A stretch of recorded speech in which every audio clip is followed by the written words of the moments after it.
respectiva. Mateo 6, 25 al 34. Dice de la siguiente manera: por tanto os digo, no os afanéis por vuestra vida, qué habéis de comer o qué habéis de beber, ni por vuestro cuerpo, qué habéis de vestir. ¿No es la vida más que el alimento y el cuerpo más que el vestido? Mirad las aves del cielo, que no siembran, ni ciegan, ni recogen en graneros, y vuestro Padre Celestial las alimenta. ¿No valéis vosotros mucho más que ellas? ¿Y quién de vosotros podrá, por mucho que se afane, añadir a su estatura un codo? Y por el vestido, ¿por qué os afanáis? Considerad los lirios del campo, cómo crecen, no trabajan ni hilan, pero os digo que ni aun Salomón con toda su gloria se vistió así como uno de ellos.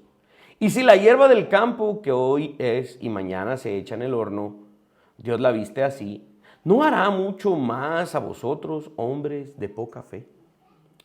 No os afanéis, pues, diciendo qué comeremos, o qué beberemos, o qué vestiremos. Porque los gentiles buscan todas estas cosas, pero vuestro Padre Celestial sabe que tenéis necesidad de todas estas cosas. Mas buscad primeramente el reino de Dios y su justicia, y todas estas cosas os serán añadidas. Así que no os afanéis por el día de mañana, porque el día de mañana traerá su afán. Basta a cada día su propio mal. Muy bien. Yo ya prediqué de este pasaje hace un buen tiempo, hace un par de años, y me costó quitar un montón de cosas que habíamos predicado y no, obviamente no las voy a predicar, sino que voy a ampliar en la aplicación de este texto, específicamente a la traducción de la palabra afán, o que también en el griego original podría significar temor, ¿sí? Y vamos a hablar un poquito de esto. Entonces, si alguno de ustedes quiere volver a ver esta predica que estamos en ya que estamos en este tema sobre el temor, les animo que la busquen. Ahí está en YouTube, y ahora también está en Apple Podcast y en Spotify. Suscríbanse, denle like y compartan, y denle clic a la campanita para que vuelvan a recibir ahí notificaciones. Así que si ustedes tienen el tiempo para volver a escuchar esta predica, háganlo. Ahí voy a lidiar con muchos asuntos contextuales y el significado original de una manera más detallada. Hoy voy a saltar directamente a la aplicación para que adaptemos este asunto al tema del temor, ¿sí? Cuando Jesús hace la referencia, por ejemplo, al vestido, a qué vestiréis, qué comeréis, esto, era debido a que la audiencia a la que Jesús le está hablando, recordemos que esto está en el contexto del Sermón del Monte, la audiencia era muy probablemente de escasos recursos, ¿no? Jesús no le está hablando ahí a la clase alta del Imperio Romano, no le está hablando a la familia de los vasallos de Roma, ¿no? A los Herodes, sino que le está hablando a la gente común y corriente, a los jornaleros, a los pescadores, a las prostitutas, ¿no? A los publicanos, que, bueno, algunos de ellos sí eran adinerados por el tema de la corrupción, pero la gran mayoría de esta audiencia sí eran personas que vivían del día a día, ¿no? Que vivían de un salario de lo que les pagan hoy, ¿no? Y el alimento, el vestido para esta gente no necesariamente era una garantía, ¿sí? Todos los días, en la época en la que ellos vivían. El pan, la leche, la mantequilla, los vegetales y las frutas eran parte de la alimentación que no todos podían producir, ¿no? Sí podían conseguir por medio del intercambio directo con el factor dinero, el cual tenía la cara del César impresa, ¿no? Del emperador. Qué casualidad, de eso vamos a estar predicando precisamente el día domingo. Dada al César lo que es del César y a Dios lo que es de Dios. Jesús toma una moneda y pregunta de quién es la inscripción. Y básicamente era importante eso en aquel tiempo, que el dinero o las monedas del material precioso que se estuviese utilizando llevaran la inscripción del gobernante, porque eso se utilizaba todos los días para el intercambio, y todos los días recordaban quién gobernaba. En esa moneda, ¿sí?, estaba la inscripción de quién era el que gobernaba. Esta era una estrategia en alguna medida del imperio, ¿no? Y bien que mal, el mensaje de la moneda era: yo soy tu proveedor, por eso es que mi cara está allí, ¿Sí? Es bien interesante eso. De la misma manera, como les decía, la vestimenta era un asunto esencial para la vida israelita. La famosa capa que era para cubrirse del frío durante la noche era parte de esta vestimenta. Hemos de recordar que en estos lugares desérticos el clima es bastante drástico, ¿no? Durante el día es como ahorita que nos estamos muriendo del calor acá, ¿verdad? O peor, obviamente, peor. Pero en la noche el desierto también se puede convertir en un lugar muy frío, ¿no? Entonces es como muy drástico el cambio. Aquellas personas que tenían acreedores, ¿no? Que debían dinero, que debían, venían las personas y les quitaban la capa, ¿no? Y si me conseguís lo que me debes, o si no, no te devuelvo la capa y te vas a morir del frío en la noche, ¿no? Ahora, la ley israelita hacía provisión para esto y prohibía a los acreedores hacer esto, ¿no? La ley en Israel decía, bueno, si alguien te debe y le quitas la capa, se la devuelves para que no pase frío en la noche, porque si no, él clamará a Dios delante de ti y Dios te lo va a cobrar. Entonces, en la mentalidad judía, el acreedor debía devolver la capa, la vestimenta, para que la persona no pasara frío. Ahora, recordemos que aquí estamos en un contexto romano, greco-romano. La ley israelita no necesariamente estaba en vigor para los gentiles, y si el acreedor era gentil, pues obviamente no tenía ni siquiera temor de Dios y no obedecía a la ley de Israel. En este sentido, a pesar de las amenazas, digamos, Jesús manda a su audiencia en medio de estas amenazas latentes y básicamente diarias. Dice, no os afanéis. ¿Okay? La palabra afán, como lo exponíamos ahí, hoy no me va a dar el tiempo de hacerlo, pero cuando exponíamos este pasaje decíamos que la palabra afán tiene que ver precisamente con el temor. Es una forma de temor, ¿sí? El afán, la ansiedad, es una forma de temor. Y las personas afanadas, a veces nosotros mismos hemos sido personas afanadas, pero estoy seguro que cada uno de nosotros conoce esas personas que son afanadas y casi que por nada, ¿verdad? Y viven afanadas por muchas cosas, ¿no? Preocupadas por muchas cosas. Un pequeño ruido las asusta y empieza el afán, ¿no? Básicamente acá, para resumir el significado original de este pasaje, voy a hacer alusión a un par de cosas. Ayúdame con la siguiente diapositiva ya, Eddie, y acá Dani. Primero Jesús inicia con un problema o con una acusación. Jesús inicia con un problema o una acusación, ¿sí? No podéis servir a Dios y a las riquezas. Este es el problema en ese pasaje. Ese pasaje habla básicamente del señorío. Me hubiera gustado mucho desarrollar o recordar lo que estuvimos enseñando acerca de esto, pero Jesús básicamente va a decir, el problema del afán, o la gente se afana y tiene miedo y es presa del temor porque están sirviendo a un Dios falso. En este sentido, en el contexto de este pasaje, el Dios falso, el problema de la idolatría es las riquezas, ¿no? Creer que las riquezas tienen la misma capacidad que el Dios vivo, ¿ok? Y ahí desarrollamos el punto de mucha gente amaba a Dios por lo que Dios les podía dar, entonces finalmente terminaban amando la propiedad de Dios y no a Dios mismo, ¿no? Y después de que Jesús establece el problema o la acusación, Jesús establece dos implicaciones. Número uno, una implicación práctica, que es el afán o el temor, que es en lo que nos vamos a enfocar hoy, por el alimento, por el abrigo, etcétera, ¿no? Implicaciones muy prácticas de adorar al Dios falso de las riquezas. Y también Jesús ponía implicaciones eternas. Las implicaciones eternas de buscar primeramente el reino de Dios y su justicia y no buscar el dinero o las riquezas, las implicaciones eternas serían la búsqueda de la obtención del reino de Dios y su justicia, ¿sí? Y por consiguiente, aquellos que no buscaran al Señor tendrían el fin opuesto, ¿no? Obviamente la condenación eterna. Ok. Sé que esto es muy corto para lo que todo el pasaje implicaría, pero voy a saltar entonces a la aplicación. A pesar de nuestros intentos por crear seguridad para nosotros mismos, ¿no? Hemos hecho diferentes esfuerzos, ahorros, el pago de seguros, el buscar una protección, qué sé yo, con una fuerza policial o militar. A pesar de todo aquello que intentemos hacer para asegurarnos y protegernos, no vamos a poder eliminar los temores que plagan nuestra sociedad, ¿sí? Los peligros potenciales de muchísimas cosas, ¿no? Aquí tal vez en Guatemala no tenemos miedos o problemas como por ejemplo el terrorismo, ese tipo de cosas, ¿no? Pero sí diversas enfermedades, el aumento de la criminalidad, desastres naturales, etc.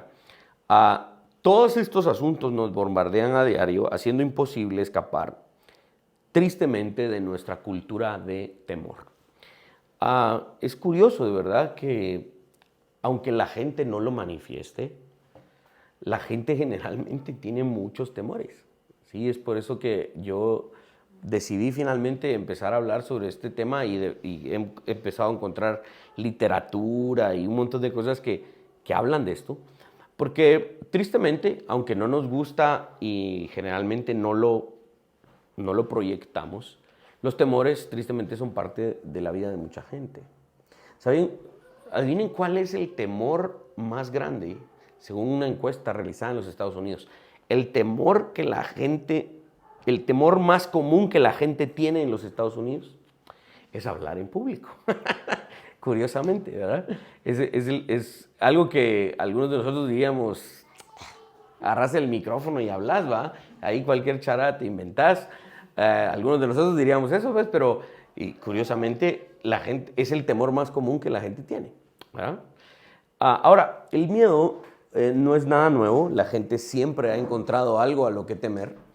Algunos tienen diferentes fobias pareciera ser muy simples, pero hay algunas que son pues obviamente un poco más complicadas. Cualquiera sea la forma de lidiar con estos temores, todos nuestros miedos o temores manifiestan o están anclados a un elemento, al futuro, ¿ok? Todo temor va a estar anclado en alguna medida al futuro. Por eso acá tengo miedo de a dónde me va a llevar, irónicamente, tengo miedo a dónde me va a llevar esta serie porque creo que me va a tocar hablar un poco de escatología y no me gustaría hablar de escatología de una manera tan simple. Realmente es un tema que me apasiona y que me gustaría también tocar en detalle. Pero todo miedo en alguna medida está anclado al tema del futuro. ¿Por qué?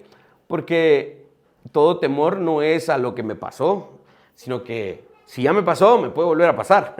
O nunca me ha pasado y me contaron que a mi prima le pasó. Yo no quiero que me pase. En alguna manera, el temor está anclado al futuro, sea inmediato o a largo plazo. El temor está, curiosamente, ligado al concepto de nuestra doctrina del futuro. ¿Ok?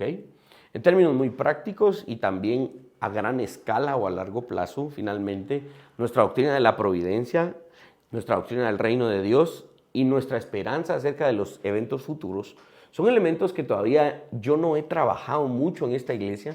En esta iglesia me he dedicado más a trabajar el tema de la salvación, ¿no? Y del pacto y todas las otras cosas que hemos trabajado, pero no hemos trabajado mucho acerca del futuro porque estoy esperando arrancar con Mateo 24. Y créanme, cuando entremos a Mateo 24 ya no me van a parar en el tema de escatología.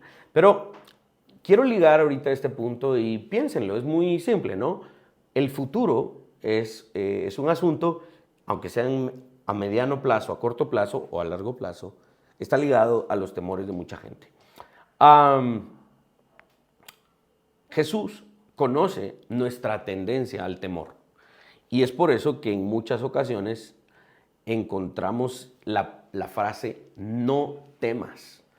Y esta frase Jesús la dijo mucho, ¿sí? Si uno va estudiando las escenas de Jesús con sus discípulos o con la gente, Jesús utilizó muchas veces esa palabra, esa frase, no temas. ¿Por qué?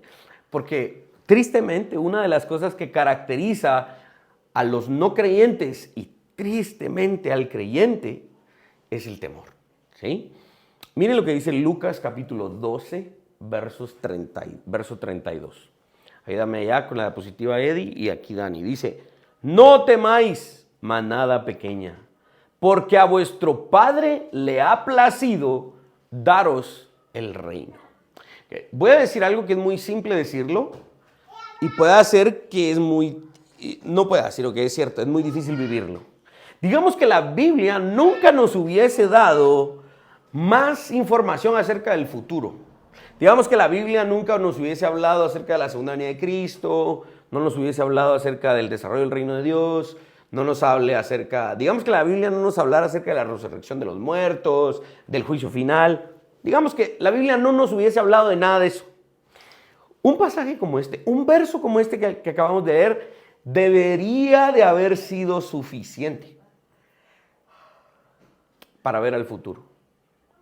Entonces, todo creyente que creyese con todo su corazón este verso de Lucas 12, verso 32, cualquier cosa que viniera, que pudiera venir en el futuro, podría recordarse de este verso y el creyente podría decir, tranquilo, sea lo que sea, no voy a temer.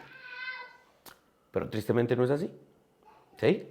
El miedo persiste y está fundamentalmente ligado, y este es el otro concepto que empecé a tratar la semana pasada, a la falta de fe.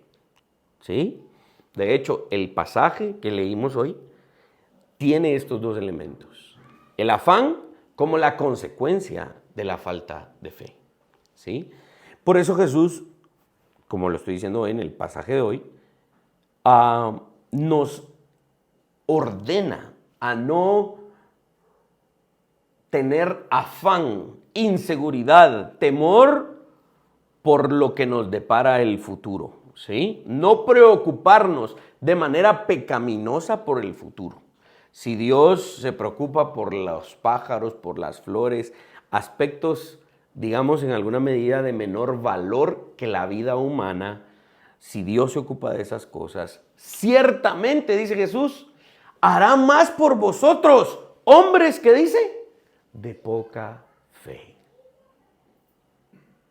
La poca fe es uno de los gatillos que dispara el temor. Si hay poca fe en una persona, va a haber mucho temor. Si hay mucha fe en una persona, va a haber menos temor, ¿sí? No debemos preocuparnos por el mañana, al menos no debemos preocuparnos de manera pecaminosa.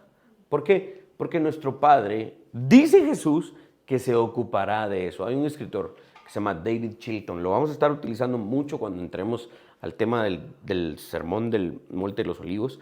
David Chilton escribió un fantástico comentario sobre Apocalipsis que se llama Días de Retribución. Y él dice, los creyentes no debemos temer al futuro, porque Dios ya lo planeó y Él ya está allí. Interesante eso. Y entender que de verdad Dios ya está en nuestro mañana. Él ya está allí. Nosotros no podemos estar allí, pero Él ya está allí. ¿Sí? ¿Eh? Jesús no nos está diciendo que no debamos hacer planes para el futuro. Eso no es el mensaje de este pasaje, ¿sí? Ya que las Escrituras recuerdan y nos requieren también a los creyentes de medidas prudentes para afrontar lo que va a venir, ¿no? Los proverbios hablan de la hormiga, ¿no? Que planifica, que trabaja en el verano porque sabe que el invierno va a estar duro, etc. Veamos un verso, Proverbios 21, verso 5, dice de la siguiente manera, los pensamientos del diligente ciertamente tienden a la abundancia, mas todo el que se apresura alocadamente de cierto va a la pobreza. La Biblia no nos está diciendo que no hagamos planes para el futuro. La Biblia no nos está diciendo que no paguemos seguro de nuestro carro o que no hagamos una cuenta de ahorros. Al contrario, eso sería irresponsable e insensato. Lo que la Biblia nos está ayudando a distinguir es tener miedo al futuro y ser precavidos, que es una historia totalmente diferente, ¿sí? El problema surge cuando confiamos en nuestras propias maquinaciones. El problema surge cuando creemos que nosotros podemos moldear el futuro a nuestro antojo. Tememos al futuro porque confiamos en nuestras propias capacidades y luego nos damos cuenta que realmente no tenemos ningún poder sobre el futuro que nos depara. El Señor tiene el futuro en su mano. Miren lo que dice Proverbios 16, verso 9. El corazón del hombre piensa su camino, mas Jehová endereza sus pasos.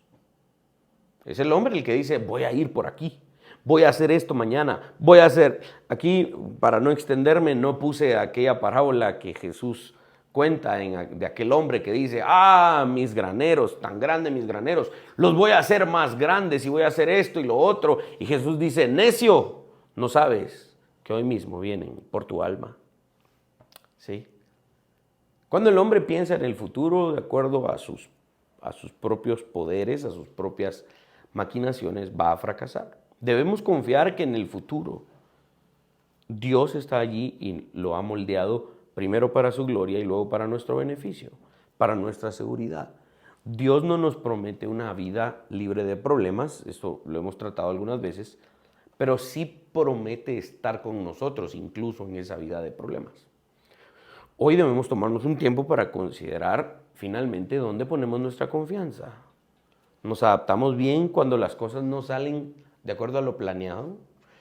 Ha sucedido muchas veces, ¿no?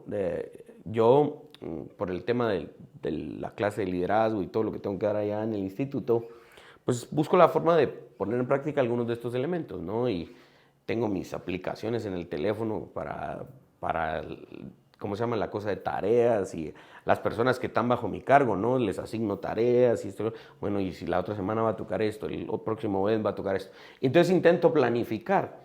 Y a veces las cosas no salen de acuerdo a lo planeado, a pesar de que uno intenta de verdad planificar. Y si no sale así, ¿estamos dispuestos a acomodarnos? ¿O nos descompone la vida cuando algo no sale de acuerdo a lo planeado? Estamos incesantemente preocupados por lo que va a suceder, porque eso es precisamente una respuesta de la falta de fe y es actuar con temor, ¿sí? Si tenemos dificultad para adaptarnos a las circunstancias que nos esperan y estamos constantemente afanados, preocupados, ansiosos, puede ser una señal de que no confiamos en Dios. Y al no confiar en Dios, nuestra vida seguro tendrá temor, ¿sí? Padeceremos de temor. El mismo pasaje que leímos al inicio nos provee una aplicación. Veamos el verso 34, Mateo 6, verso 34. Así que no os afanéis por el día de mañana, porque el día de mañana traerá su propio afán. Basta a cada día su propio mal. Ahí en el griego la palabra afán, digamos, ahí cambia también a problema a veces, ¿verdad? Cada día trae su propio problema, ¿verdad? Otras versiones como aquí, por ejemplo, les voy a leer esta. El día de mañana dice, cuidará de sí mismo. Bástele a cada día sus propios problemas, dice una versión. ¿Debe el cristiano afanarse? La respuesta ideal es no, no. Porque la búsqueda del reino de Dios y su justicia, la confianza plena en el Dios de la Biblia, no permite el afán, o al menos lo disminuye de manera considerable. Hasta cierto punto, afanarse, tener temor, como les decía, y quiero repetir esto varias veces,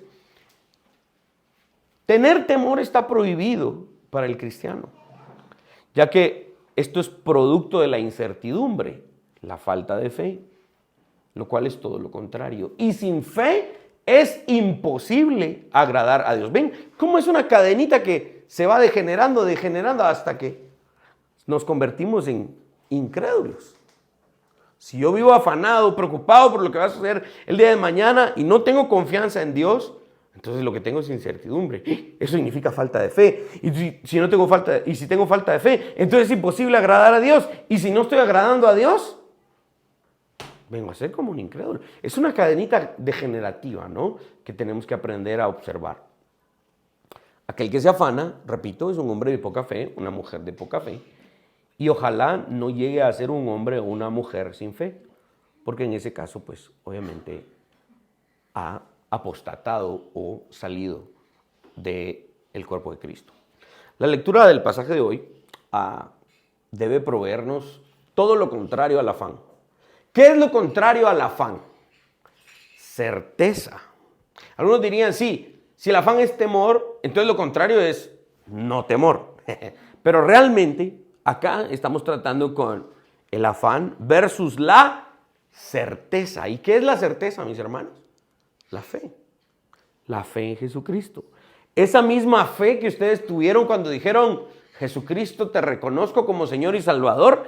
Esa fe, esa es la misma. No es una fe diferente. No, yo sí creo en Jesús, hombre. Yo ya acepté a Jesús en mi corazón, dicen algunos. Pero vive afanado todo el tiempo. Ah, no, entonces que me falta un poco de fe. ¿Será una fe diferente? ¿Una fe de otra clase? No. Es la misma fe. La fe que ustedes pusieron en Jesucristo para su destino eterno es la fe que hay que cultivar todos los días, en todos los ámbitos de la vida. ¿Sí? Ahora, hay que entender que la fe en Jesucristo y la confianza en Jesucristo no necesariamente significa que todo lo que tenemos en nuestra cabecita va a suceder. ¿Sí? No, esperamos que Dios nos provea, pero no necesariamente vamos a comer churrasco todos los días. Pues. Un buen pedazo de filet mignon, no todos los días vamos a comer eso. Pero Dios provee. ¿Ya? Frijolitos, colados, con crema y con un pedacito de carne, pues. Sí. Con filet mignon. Frijolitos con platanitos fritos. 2 tiras de francés. Y después, ¿por qué le dicen que está gordo? Miren, tal vez no vamos a tener camisas Nike de la Megapaca, pero vamos a tener, hombre. No, la Megapaca se está poniendo cara también, va. Pero bueno.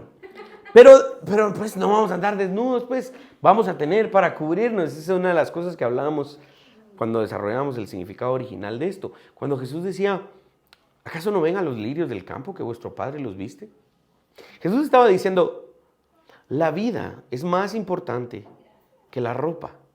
Eso significa que la ropa va a llegar de alguna manera. ¿Sí? Va a llegar. Tal vez no es la que tú te imaginas, pero de que hay. ¿Ok? Miren lo que escribe J.I. Packer. Él dice, la vida de Jesús, se ve que en la siguiente diapositiva Eddie también, la vida de Jesús demostró que cada condición espiritual tiene una manifestación material. ¿Sí? Esto no es obviamente un acto mágico, pero claramente la manifestación material de nuestra condición espiritual va a ser evidente en algunos puntos. ¿Sí? Y hay que tener en cuenta eso. El mensaje de hoy, digamos, el pasaje que leímos hoy, hablaba de varias cosas que obviamente están encadenadas, pero una de estas es finalmente la lealtad. ¿A qué somos leales? ¿A la búsqueda de las riquezas? ¿A algo que nos provee momentánea seguridad? ¿O nuestra lealtad es con este Dios que es finalmente el dueño de toda posesión material, de toda riqueza? Él es dueño de todo esto. Entonces, finalmente es lo mismo que hablábamos con lo de la paz. ¿Buscamos a Dios o buscamos la resolución de nuestros problemas?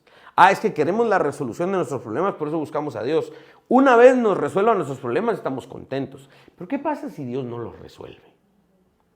Entonces no estábamos buscando a Dios, estábamos buscando la resolución de nuestros problemas. Se evidencia nuestro orgulloso corazón. Lo mismo sucede acá, ¿sí? Nuestras rodillas deben doblarse ante el dueño de todo, no ante las posesiones de este dueño, ¿sí? Los receptores originales de este pasaje entendieron bastante bien esta parte del sermón. Porque se recuerdan cuando las cosas empezaron a ponerse difíciles en Jerusalén. Cuando empezó la persecución y todo eso, Jesús resucitó y ascendió a los cielos y los discípulos todavía estaban ahí escondidos en un cuarto y el Espíritu Santo, ¿verdad? Vino y entonces empezaron a tener valentía, osadía. Pedro se levantó y predicó y se convirtieron 3,000 y en otro lado se convirtieron 5,000 y los azotaban y los metían a la cárcel y ellos felices, ¿no? Felices de sufrir por Cristo. Y entonces las cosas se empezaron a poner difíciles en Jerusalén y la gente empezó a deshacerse de sus posesiones, ¿se recuerdan? Empezaban a llevar a los pies de los apóstoles sus posesiones para repartirlas con los demás. Esto era una aplicación de lo que estamos viendo acá, ¿no? Vendían sus propiedades, se despojaban de sus riquezas y las traían a los pies de los apóstoles para ayudar a aquellos que estaban en necesidad. Esta es una clara evidencia de que finalmente los creyentes en Jerusalén, los nuevos creyentes, ojo, nuevos creyentes, tenían su confianza plena en Dios. ¿Y qué de los creyentes que ya llevan 20, 30 años, 40 años? ¿Tienen esa misma actitud que los nuevos creyentes de Jerusalén? Debiésemos tenerla, ¿sí? Aquellos que confían en las riquezas, en la seguridad de su puesto laboral o de su salario, van a encontrar múltiples llamadas de atención en la Escritura, como por ejemplo, miren lo que dice el Salmo 39, verso 6. Ayúdame, Dani. Ayúdame, Eddie. Ciertamente como una sombra es el hombre. Ciertamente en vano se afana, amontona riquezas y no sabe quién las recogerá. Proverbios 11, verso 28. El que confía en sus riquezas caerá, mas los justos reverdecerán como ramas. No como ranas, como ramas. Este es el punto. No, este no es un llamado, Juala, entonces yo tengo 2 carros, voy a vender uno y lo voy a donar. No es eso. Yo tengo, como tengo 4 pares de jeans, voy a regalar 2. No es un llamado para hacer eso necesariamente. El punto es la actitud. La actitud de plena confianza en el Señor. Eso es lo que se está retando acá, ¿sí? No se está retando a la mala administración o al deshacerse de las posesiones materiales, no. Se está llamando principalmente a la actitud de esta persona. Hoy muchos siguen incumpliendo el primer mandamiento, ¿sí? El no tendrás dioses ajenos delante de mí, ¿sí? Muchos siguen incumpliendo eso porque tristemente toman la seguridad que solamente este Dios de la Biblia puede proveer, esta seguridad la intentan tomar de otras fuentes. La libertad financiera no llega a la vida de muchos debido a que se afanan en sus posesiones, pero no se preocupan y no tienen esa misma pasión por el rey que les proporcionó esas posesiones. Muchos aman las riquezas del rey, pero aborrecen el gobierno del rey. Muchos quieren posesiones, pero no se arrodillan ante aquel que les da el poder para obtener estas posesiones. ¿Vivimos afanados? La pregunta es, ¿a quién estamos sirviendo? ¿A las riquezas o al dueño de las riquezas? Cuando pregunto, ¿vivimos afanados? La pregunta es, ¿vivimos con temor? Ese es realmente el ángulo de esta enseñanza. Quiero culminar con el concepto de la valentía, ¿sí? No sé si ahí está, sí, la valentía. Miren lo que dice 1 Tesalonicenses 4, verso 18. Y les pido a todos que por favor abran su Biblia, porque después vamos a leer un pasaje un poco más extenso precisamente de ese capítulo. 1 Tesalonicenses capítulo 4, ¿sí? 1 Tesalonicenses capítulo 4. ¿Nos están viendo bien allá, Huicho, Eddie? ¿Sí? Ok. Si hay caras de hermanos enojados es porque nos están viendo bien. Nos están entendiendo. Miren lo que dice 1 Tesalonicenses capítulo 4, verso 18. ¿Lo tienen ahí? Dice, por tanto, alentaos los unos a los otros con estas palabras. ¿Sí? Punto. Y pareciera ser que entonces, ¿qué palabras son, va? Que nos las diga. Pero ahorita voy a explicar algo, porque las palabras ya nos las dijo en los versos anteriores y vamos a leer el pasaje en un momento. Pero aquí quiero hablar del concepto de la valentía, que es a lo que aspiramos cuando somos personas temerosas. o cuando tristemente seguimos experimentando ciertos temores, ¿a qué aspiramos? A la valentía. Aspiramos al coraje, que solamente los hijos de Dios pueden ejercer de manera correcta. ¿Ok? Habiendo establecido que la falta de confianza en el Señor es la base del temor o la ansiedad o el afán, ahora va a ser muy útil analizar estos tipos de temores y cómo podemos superarlos, llegando precisamente a la conclusión del concepto de la valentía. Si bien todas las diferentes formas de temor tienen la misma causa fundamental, ¿cuál es la causa fundamental de cualquier temor? La falta de fe, la falta de confianza en Dios. Ese es el punto, ¿ok? En toda esta serie, ese es el punto. ¿Hay temor? No estoy confiando en Dios lo suficiente. Esa es la respuesta. Es que me da miedo tal cosa, que me vaya a pasar esto. Es que desde hace 10, 15, 20 años sigo lidiando con este temor a X o Y circunstancia. En esa circunstancia te ha faltado confianza en Dios, te ha faltado fe en Dios. No has logrado entender ni has logrado aplicar que la fe que pusiste en Jesucristo para tu salvación es la misma fe que aplicaría en esa circunstancia con la cual llevas lidiando 10, 15, 20 años en temor. Ok, surgen algunas inquietudes. Una inquietud es un nombre muy simple para cierto tipo de temor. Y este estado es el del no creyente en alguna medida porque se ha alejado de Dios. El gran Agustín de Hipona, en su libro Las Confesiones, en sus confesiones, nos dio el único remedio para este tipo de temor. Y hay una famosa oración en este libro. Miren lo que dice Agustín de Hipona. Oh Señor, tú nos has hecho para ti y nuestro corazón está inquieto hasta que descansemos en ti. No sé si les ha pasado, pero hay un punto en donde, por ejemplo, nuestros niños pequeños, ahorita con Lucas lo estamos viendo más, ¿va?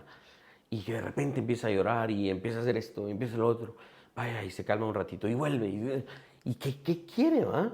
No sabe uno qué quiere el niño, ¿ah? Cuando me dice, es que no durmió en la tarde, de plano ya está cansado.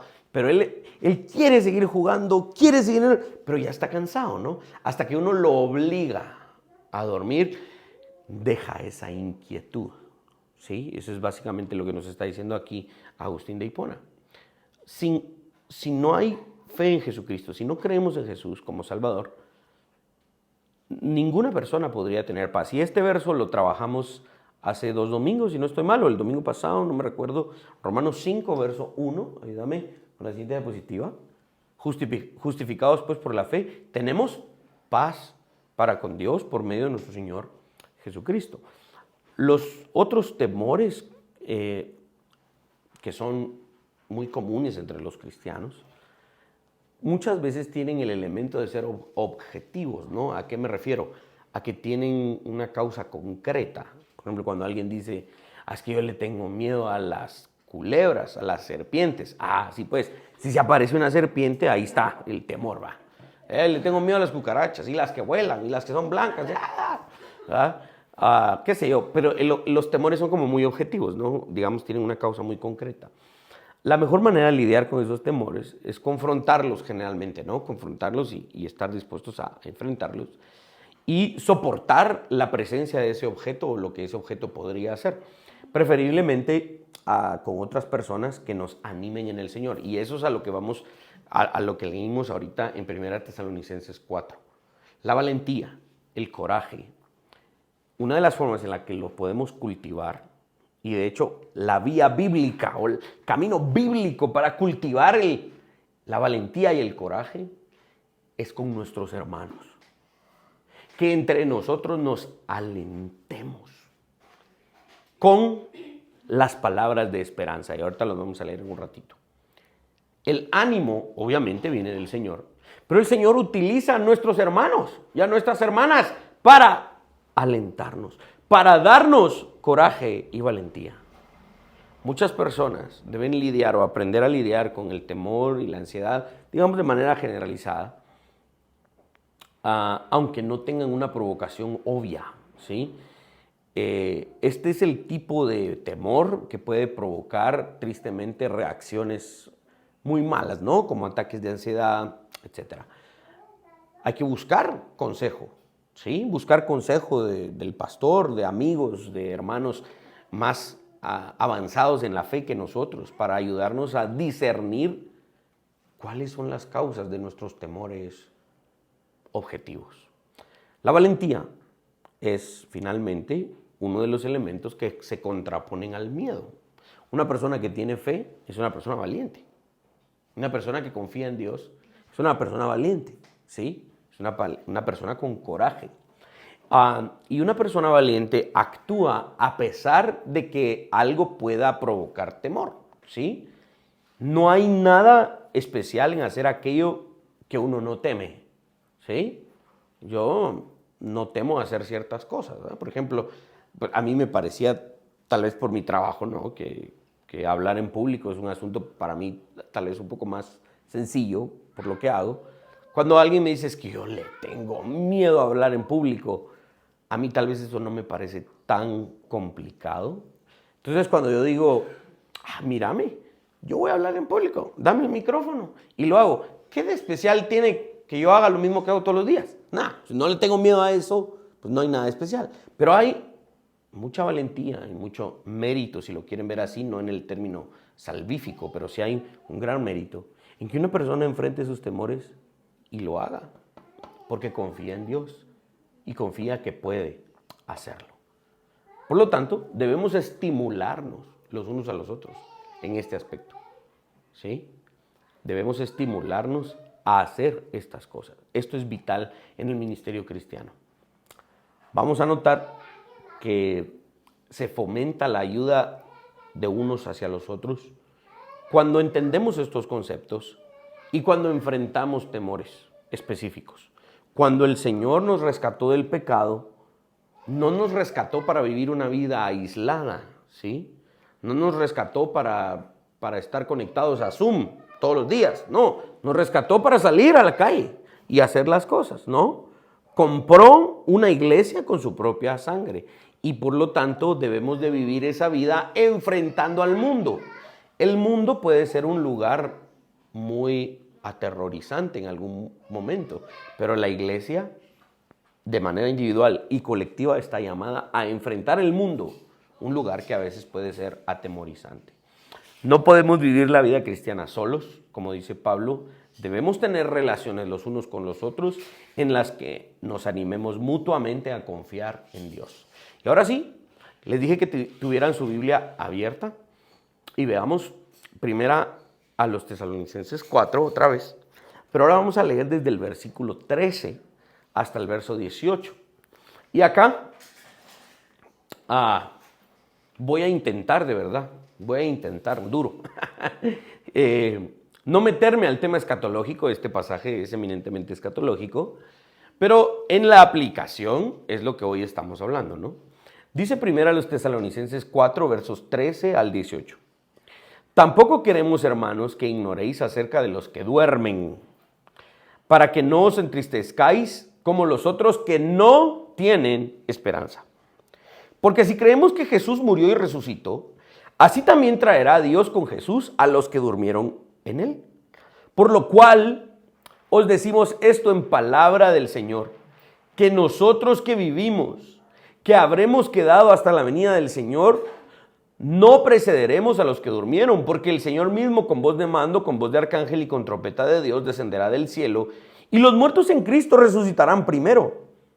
Luego nosotros, los que vivimos, los que hayamos quedado, seremos arrebatados juntamente con ellos en las nubes para recibir al Señor en el aire, y así estaremos siempre con el Señor.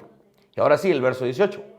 Por tanto, alentaos los unos a los otros con estas palabras. A eso es a lo que se refiere alentarse los unos a los otros. La esperanza que tenemos ¿en quién? En Cristo. Y ven cómo si nuestro temor está ligado a nuestro futuro, generalmente, ¿sí? Nuestros temores están ligados al concepto del futuro. Veamos cómo el coraje, la valentía, la fe, la respuesta a nuestros temores ¿Con qué está ligada? Con nuestra esperanza futura. Es el cambio de mentalidad con respecto al futuro. Y eso es un aspecto de la fe. Cuando cambiamos nuestra mentalidad con respecto al futuro, vencemos el temor. Por eso es que, aunque algunos dicen, no, es que la escatología no es un asunto central para nuestra salvación. Unos pueden creer que el anticristo está a punto de salir y que la bestia y que esto y lo otro.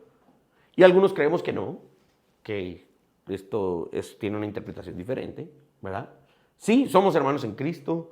Y entonces podemos creer diferentes formas de escatología. Igual, todos somos cristianos. Yo comparto eso 100%.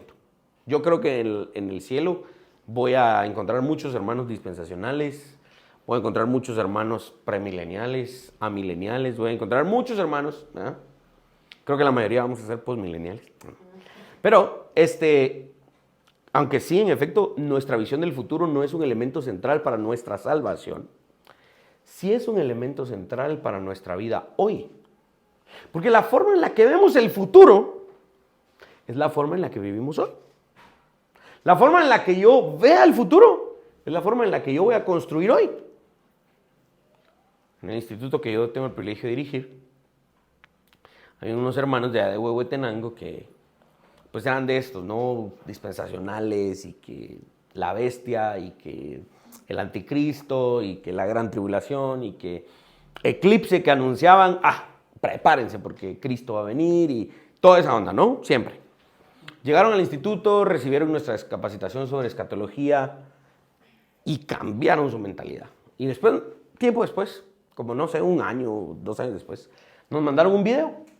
Mandaron un video en un terreno y pidieron por favor que alguien del instituto llegara para traducir al inglés porque querían darle a los hermanos de Estados Unidos las gracias. Decían, hermanos, nosotros tenemos años de poder haber construido nuestra iglesia y nunca la habíamos construido porque según nosotros, Cristo venía. ¿Y para qué íbamos a construir la iglesia? ¿Para qué íbamos a construir nuestro templo si Cristo estaba a punto de regresar? Pero ahora que vemos el futuro de manera distinta, y ahí está el video, queremos que vean, iniciamos la construcción de nuestra iglesia porque sabemos que la tierra es para los hijos de los hombres y cambiaron su forma de pensar y ahí está la iglesia ahora. Creo que es una iglesia de como de 800 miembros, ahí en Huehuetenango. Y es otra historia, ¿no? Y es cierto, nuestra escatología tal vez no va a definir nuestra salvación, pero sí va a definir la forma en la que nos comportemos hoy y la forma en la que enfrentemos nuestros temores. Ahora, si ustedes leen de nuevo este pasaje de 1 Tesalonicenses 4, versos 13 en adelante, primero, es un pasaje que está a discusión teológica hasta ustedes no se imaginan, ¿verdad? Hay hermanos que, no, que esto significa esto. Pero el punto es el siguiente, Cristo regresará. Excepto un grupo de pequeños hermanos que dicen, Cristo ya vino en su segunda venida, yo no voy con ellos. Eso se llama preterismo total, es decir, que todo lo que está en la Escritura ya se cumplió, no hay nada en el futuro, en la Escritura, que hagan para nuestro futuro. Yo no creo eso, creo que todavía faltan algunas cosas por cumplirse, específicamente lo que estábamos viendo acá. La segunda venida de Cristo, ¿no?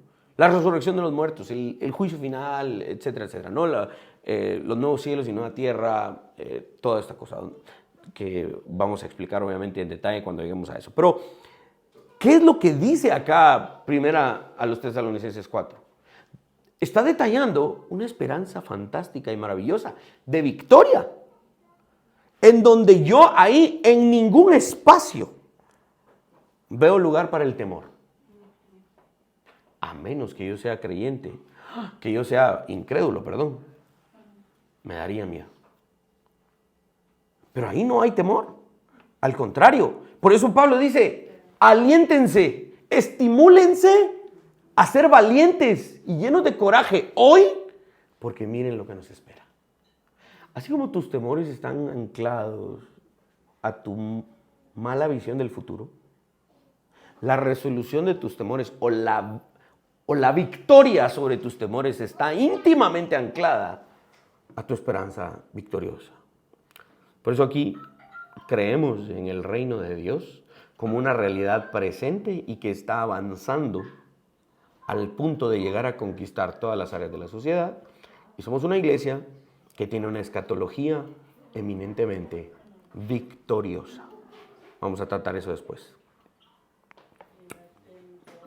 Sin otros creyentes que nos ayuden a señalar a Cristo y que nos estén diciendo, mira lo que viene, mira el futuro victorioso que nos depara. Si no tenemos esas relaciones y no tenemos ese ánimo entre nosotros, no vamos a poder vencer nuestros temores. Cuando tenemos temor y sentimos que no podemos hacer algo, ¿a dónde acudimos? Tenemos que acudir al Señor, por supuesto, ¿sí? Tenemos que acudir al Señor y muchas veces eso significa acudir con otros hermanos a que nos alienten. Debemos confesar nuestros temores al Señor y también, en alguna medida, confesarlos con otros hermanos.